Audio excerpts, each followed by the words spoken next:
मैं आपको प्राचीन भारत के बारे में बताता हूँ। हम कैसे रहते थे, हम क्या करते थे। ये हमारे गांव थे, जहां कई पीढ़ियां मिट्टी के घरों में एक साथ रहती थीं। देखो, ये महिलाएं आटा पीस रही हैं। ये जो स्त्रियां चक्की चला रही हैं, भोजन बना रही हैं, इनके हाथों में ही हमारे घरों की शांति पलती थी।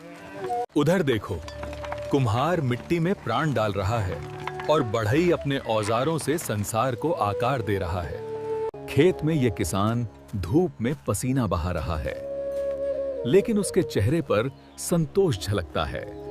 और ये बच्चे गुरुकुल में पेड़ की छांव में सिर्फ पढ़ना नहीं, जीवन को समझना सीख रहे हैं।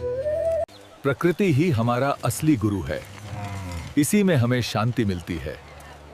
गांव की सुरक्षा के लिए युवा तीरंदाजी का अभ्यास करते हैं। लकड़ी की ढालें, भाले और तलवारें उनके हथियार थे।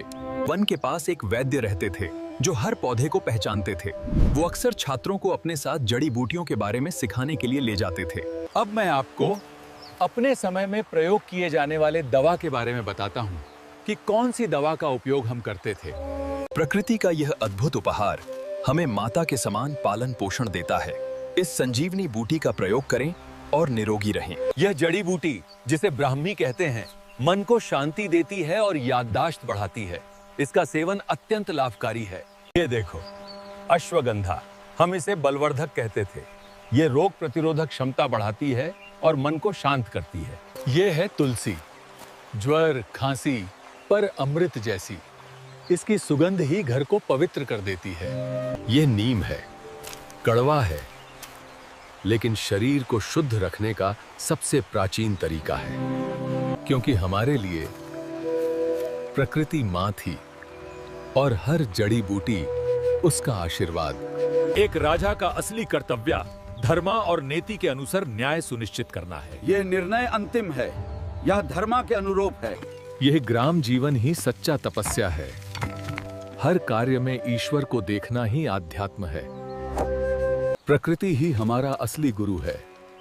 इस बहती नदी और उगते सूरज में जीवन का सच छिपा है। ये गांव ही हमारा असली धन है। प्रकृति और सादगी में ही जीवन का सच्चा सुख छिपा है। भारत की ये भूमि राम और कृष्णा की कहानियों से पवित्र है। महाभारत का ज्ञान हमें जीना सिखाता है।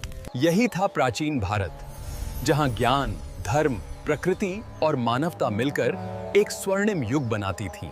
असली धन सोने में नहीं, बल्कि आत्मा की शांति और गांव के सौहार्द में है। अगले भाग में हम प्राचीन भारत के और विषयों पर बात करेंगे। तब तक लाइक करें, सब्सक्राइब करें, शेयर करें।